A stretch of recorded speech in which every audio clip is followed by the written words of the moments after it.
some believe that human happiness is little more than a fleeting illusion of youth. Often, encountering a glorious oasis in the scorching desert of life can give us the impression that this brief joy can be extrapolated to our entire existence. It's as if we're living under the nauseating propagandistic saying, "And they lived happily ever after," which appears at the end of countless fables and children's stories.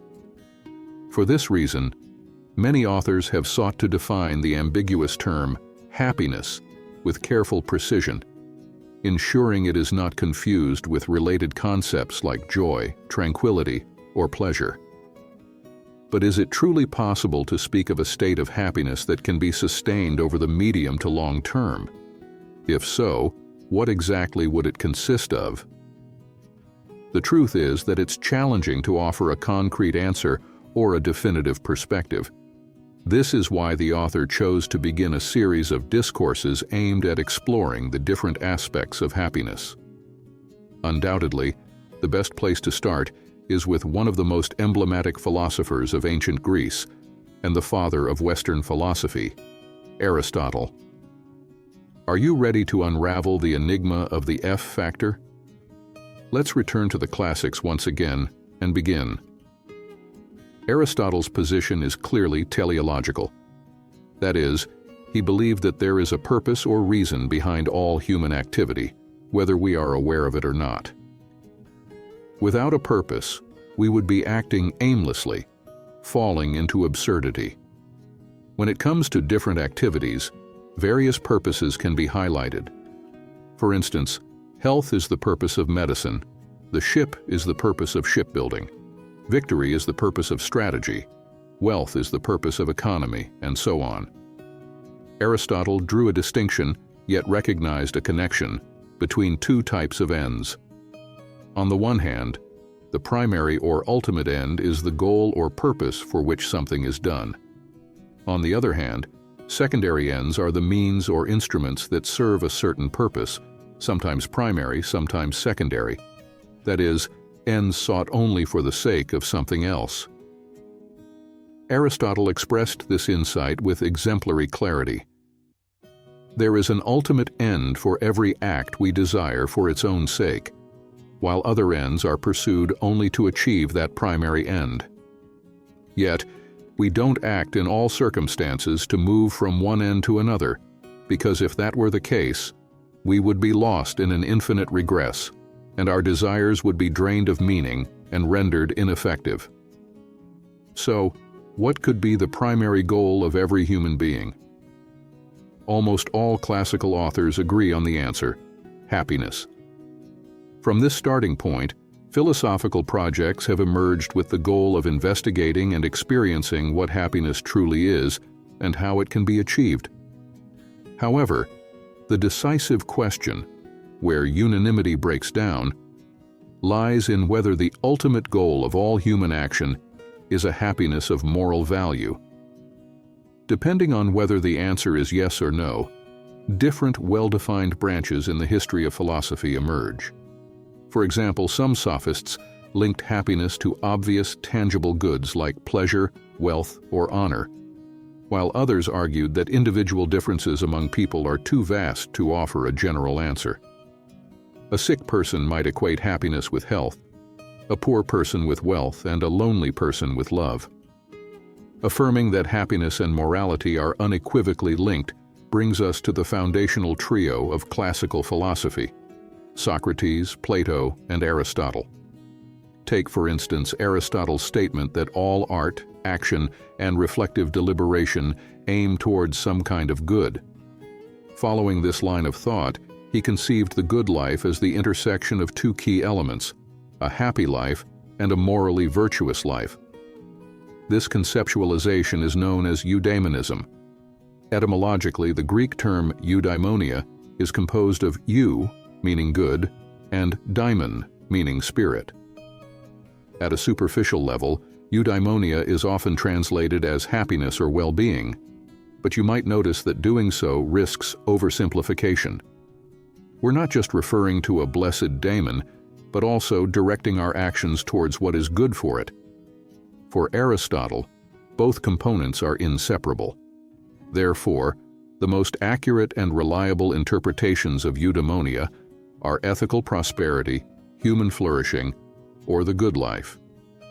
It's clear that only the virtuous person can achieve happiness in its fullest sense. With this understanding, Aristotle addressed fundamental questions in his ethical work, Nicomachean Ethics. What is the meaning of life? How can we live better? Among all human beings, what is the highest good for man? Aristotle did not focus on just any good, but rather on one that humans can achieve on their own, especially one with a perfect and complete nature that justifies all human actions, a self-sufficient principle. He distinguished between 3 types of life, and therefore 3 types of goods, each promoting a different understanding of happiness: the life of pleasure, the political life, and the contemplative life. First, the life of pleasure is tied to the pursuit of immediate sensory satisfaction. Aristotle associated this way of living with the masses, who often seek fleeting pleasures of the body and material goods as their supreme good. However, this constant search for temporary gratification inevitably forces individuals to rely on external objects for fulfillment. Consequently, pleasure is seen as a goal only to the extent that it serves as a means to higher ends. In fact, Epicurean thought labeled the type of pleasure that requires the repeated pursuit of an object of desire as kinetic pleasure, and highlighted the paradox in the quest for instant and physical gratification. The inability to consistently obtain and consume such pleasures leads to more frequent and intense frustration. Moreover, the peaks of satisfaction become increasingly isolated, reduced, and brief due to a miscalculation of true happiness. However, Aristotle himself acknowledges that material possessions shouldn't be completely condemned, stating, "It is difficult to experience happiness for those who lack a minimum of economic support, physical health, noble birth, or social status." This applies particularly to those who are unfortunate in their possession of property and social standing. Similarly, Aristotle does not outrightly condemn bodily pleasures such as fine food or good wine, but rather emphasizes the importance of moderation as the essence of virtue. One should enjoy sensory pleasures while avoiding excess, staying within the limits of temperance, and understanding that these are not ends in themselves. There is no issue, as I will emphasize later, with a second type of pleasure that aligns more closely with Aristotle's concept of eudaimonia. Secondly, political life, with its concern for the city or polis, is characterized by distinguished and active individuals who place happiness in honor and glory. For those who lead an active life in the city, an honorable reputation is the desired reward and the reason behind their actions and deeds worthy of praise. Regarding this view, Aristotle presented an objection worth considering.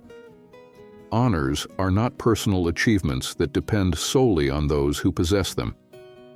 Titles, positions, or awards are always obtained through the validation, admiration, and acceptance of others.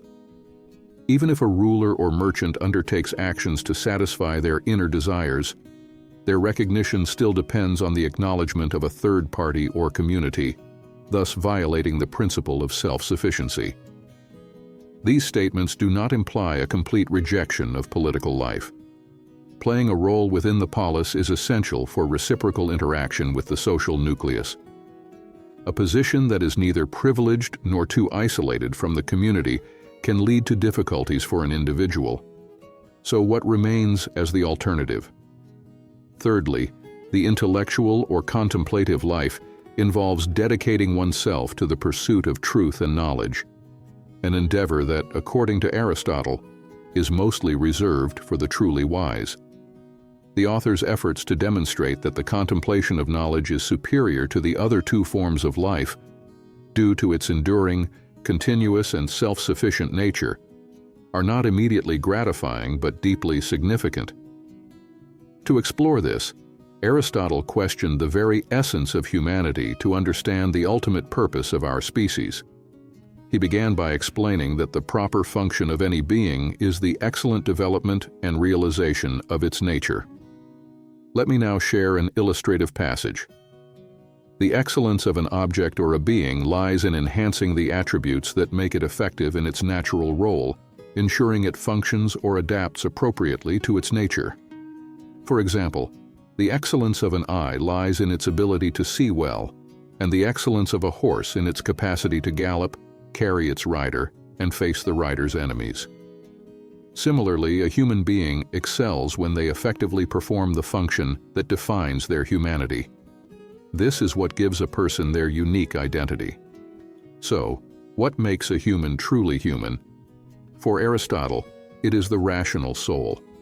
What distinguishes humans from other living beings is the active life of an entity endowed with intellect or reason. This is where the loose ends are tied up to solidify the discourse. If eudaimonia were reduced to a merely physiological, psychological, or intellectual state, it would be indistinguishable from delight, tranquility, or wisdom, respectively. Moreover, this state must be actively pursued. It is not enough to simply think, reason, or rejoice spontaneously without understanding the cause. A person must translate their mental processes into virtuous actions. Put simply, happiness is not just something felt, perceived, or thought. It is something done, and done well, allowing the individual to harmonize both the contemplative life and the perfection of action. In line with this, it's important to distinguish between two types of wisdom, Sophia and phronesis.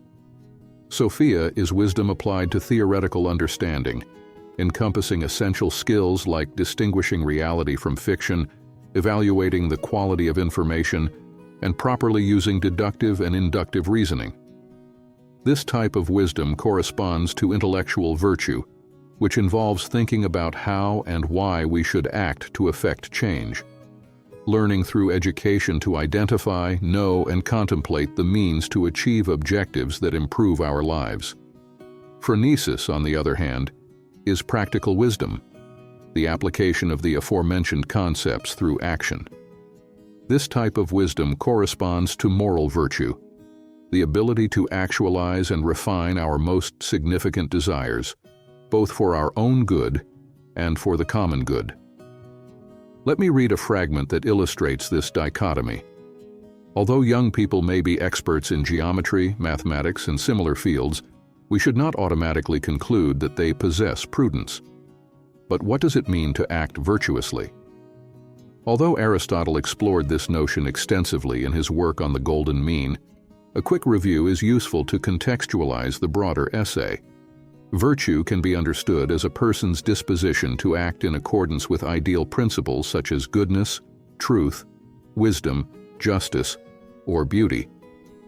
In practice, virtues refer to desirable moral traits and qualities that guide an individual towards what is good, true, wise, just, or beautiful. Given this, the fundamental precept established by Aristotle to determine whether a behavior or attribute is virtuous is known as aurea mediocritas, which can be understood as the golden mean, moderation or prudence. Aristotle's concept of moderation defines virtue as the middle ground between two vices, forming a golden mean, a balance point between two harmful extremes. While one extreme falls into deficiency, the other errs in excess. For example, as previously mentioned with kinetic pleasure, the golden mean between insensitivity and indulgence is temperance. Similarly, the balance between cowardice and recklessness on the scale of fear is courage. Between resentment and irritability on the scale of anger is composure. Between stinginess and wastefulness on the scale of possession is generosity. And between laziness and greed on the scale of motivation is ambition. Imagine a scale. To keep it balanced, the weight on each side must be equal or very similar. Aristotle believed that virtue operates in the same way. It is not enough to simply avoid excess or deficiency. It's crucial to maintain a consistent practice of virtuous behavior over time. If a person is to act rationally and in accordance with moderation to approach excellence, they must also demonstrate a stable and lasting disposition of will. This isn't achieved through isolated actions or mere knowledge, but through habits.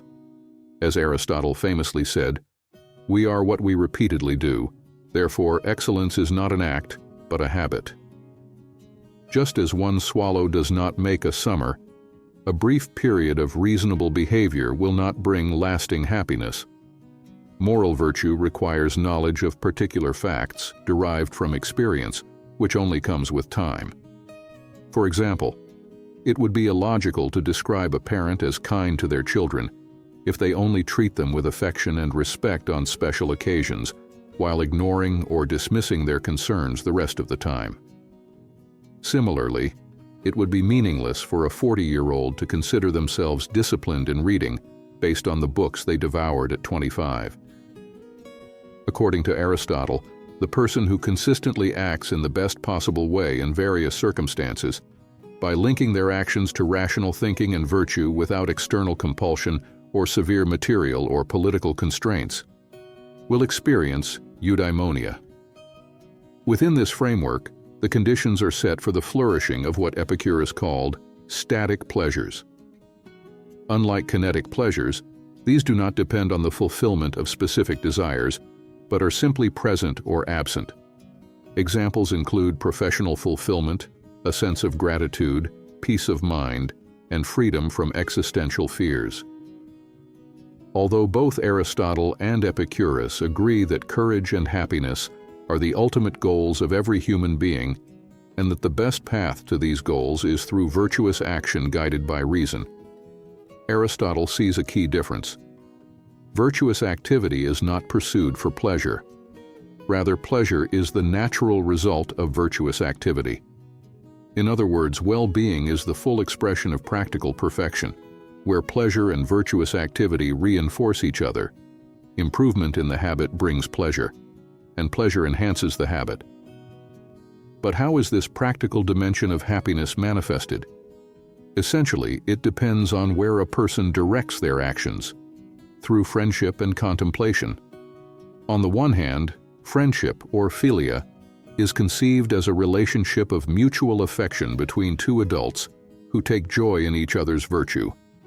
Aristotle famously said that man is a political animal and a social being by nature. Relying solely on oneself for fulfillment is not enough. The moral virtue of others is also essential, since ethical actions are directed toward the well-being of the community. However, a virtuous friendship is not based on mere utility, where two or more people engage with each other only for economic, emotional, or social benefits without the need for emotional ties. Nor is it based on the pleasure of company, where people come together merely to indulge in unrestrained passions and fleeting desires. True philia involves spending time with others to share thoughts, perceptions, and emotions, as well as listening, understanding, and interacting with their perspectives. A true friend, as the saying goes, won't just laugh with you or collaborate for mutual gain. Instead, they will seek to know you, help you understand yourself, and stand by you, with the hope of receiving the same virtuous reciprocity in return. In essence, they echo the sentiment, "I don't just want to grow, I want us to grow together." Of course, Aristotle was not exaggerating when he stated in Book 9, "Friendship is absolutely essential. Without friends, no one would want to live." On the other hand, the contemplation of truth involves the pursuit of objective and rational scientific knowledge as an end in itself. Among the various forms of pleasure, intellectual activity is, for Aristotle, the most stable, sincere, and enduring, because it embodies the characteristics of eudaimonia. The wise man dedicates his time to contemplating the nous, intellect, making it the object of his actions. He does not seek anything beyond this because his satisfaction lies precisely in this contemplation. In this sense, the pinnacle of philosophical happiness lies, as Aristotle puts it, in the gaze towards the divinity of the intellect. However, contemplative activity is inherently limited because we cannot always engage in deep reflection. The human condition, with its various basic needs, individual preferences, and social responsibilities, does not allow us to remain in a reflective state constantly. I've often mentioned in my live shows on other platforms that if there were artificial methods that wouldn't harm my physical or mental health, I'd be willing to give up sleep and food to increase my time for contemplation.